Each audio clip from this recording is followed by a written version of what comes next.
Welcome. If you're new with us, my name is Heather, and this is Wisdom for Women. And today we're going to be in Psalm 127, and this is a psalm written by Solomon. It's one of the two that we know were written by Solomon.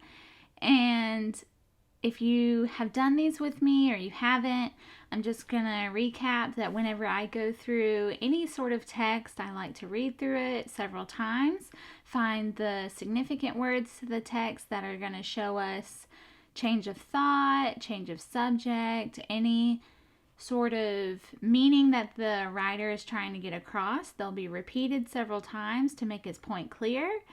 And let's go ahead and get started and see what we can find. So I've already gone through the text a few times, and I've already keyworded the text for you so that you can see what I'm talking about. And here we have several words of importance. I always start with deity, so any form being Lord, he, his, things like that. And then I look for other words. Here we have vain 3 times, and then other references to children being a fruit of the womb, arrows, them, they, their. If it's talking about the children in any way or referring back to them, I'm going to keep them all those same colors. So let's get started in verse 1. Unless the Lord builds the house, they labor in vain who build it. Unless the Lord guards the city, the watchman stays awake in vain. It is vain for you to rise up early, to sit up late, to eat the bread of sorrows, for so he gives his beloved sleep. So I'm going to stop right there since I've already noticed a few things. And starting in verse 1, I noticed the word unless, and then unless again. And what we have here is 2 contrasts. Unless the Lord builds the house, they labor in vain who build it. Unless the Lord guards the city, the watchman stays awake in vain. So what we're seeing here is that if God is not at the forefront of building the house, or in Solomon's case, it would be the temple, then they're laboring in vain if you're building it. Same with it as in Matthew 7, where it talks about the foundation that you build your house on. Are you going to build it on the rock, or being Christ, or are you going to build it on sand so when the first storm comes it's going to just wash out? We don't want to be the laborers that are laboring in vain, building our house on sand that's unstable, that's just going to wash out in the first time we meet any sort of trouble. We want to be so grounded in Christ that the Lord is building the house and we're building our house on the Lord at the same time, like in Matthew 7. So that's why he's saying unless, then you're not going to be building your house in vain. And then unless the Lord guards the city. So we have 2 things going on here. I'm going to say shelter. And then unless the Lord guards the city, the watchman stays awake in vain. So once again, are we trusting in God to watch over ourselves and our families? And if we're not, then we're just being watchmen in vain, because it's just like building the house. It's the same idea that it's not gonna stay established if we're not letting God be the guard of our city. So we have shelter, we have security. So these are all things that God provides. He's providing this blessing of a shelter. He's providing a blessing of security because he guards the city. He builds the house. And then he goes on to say, it is vain for you to rise up early, to sit up late, to rise up early, to sit up late, and to eat the bread of sorrows. Or in some versions it says toils. 4 is our why, because God gives sleep to his beloved. God gives us rest or sleep. So it's vain to sit there and stay up late and not just take the rest that God gives you. So he provides sleep. That's another blessing that God gives. And then we're going to go on to verse 3. So God gives shelter. I'm going to just do our little breakdown over here. Security and sleep. So then we go on to see another blessing from God. Behold, children are a heritage from the Lord. The fruit of the womb is a reward. And here what we have is some parallelism going on. The Hebrew writers really like to do that. And so a heritage and a reward are the same thing. In other verses, you'll find that heritage also means inheritance. So children are your inheritance, they're a heritage, and they're a reward.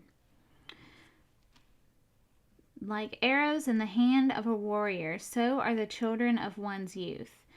So we also have here is, get a new color, the warrior, one's youth, the man. If you're a warrior, you're going to be pretty out of luck if your quiver has 0 arrows in it, right? So the same with this man he's talking about. Happy is the man who has a quiver full of them. They shall not be ashamed, but shall speak with their enemies in the gate. So the children are being compared to like arrows. So if you have a whole bunch of arrows, you have lots, right? So if you have lots of children, then you're going to, as you get older, have someone to look after you, to watch over you.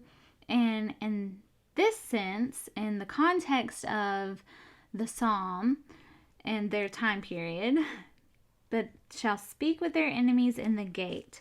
This is very literal. So, what they would do back then was they had a gate at like the entrance of the city, I believe. And you can also see this with Ruth and Naomi when it came to Boaz. Boaz met with the elders at the gate to talk about the legal matters and marriage and things like that. So that's one example. But when you become an older man, you rely on your sons, who are your heritage or your inheritance from the Lord, to go and deal with all of your legal matters at the gate for you because you're too old to do them yourself. And in this case, they speak with their enemies at the gate. So that would be a very literal sense of the term. So when it comes to children being a blessing from the Lord, even if you don't have children of your own, or you haven't, or you're not old enough, or you haven't, or anything, it's okay. There's other ways to be have children be a blessing in your life and to bless them as well. There's avenues of adoption, there's foster care, then there's also just finding the girls or the boys in your youth groups and taking 1 or 2 under your wing and just being a really good influence for those girls, because they might need that. And like we're told to do in Titus 2, to help the younger women to know how to be decent and modest and how to love their husbands and love God. And you can do that too. So you don't have to ever think that, oh, well, God's not blessing me because I didn't have children, because it says the fruit of the womb is a reward. That's okay. God blesses in other ways than just children. And you can be a blessing to a child that's not even yours. So take heart in that. Or don't take heart in that. I don't know the saying. But there's several ways that we can see blessings from God. And by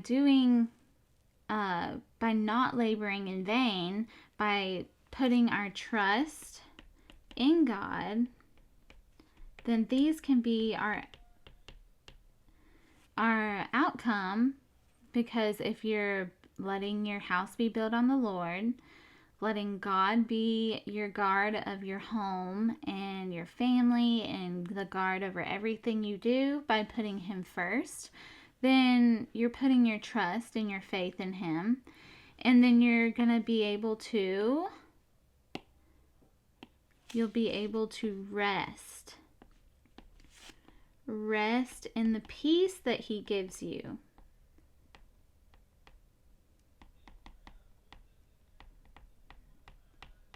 And then, if you're fortunate enough to have your own children, or adopt or foster, or even just help the girls in your youth or any younger woman you know, then that is also another blessing that you can be in their lives and they can be to yours.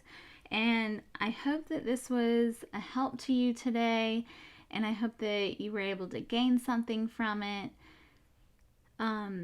Take time to put your rest and peace in Him. And if you need help with learning more about Bible study or prayers or anything like that, please message me. I would love to pray for you, study with you, anything that I can do. I would love to help you. And I hope you have a great day.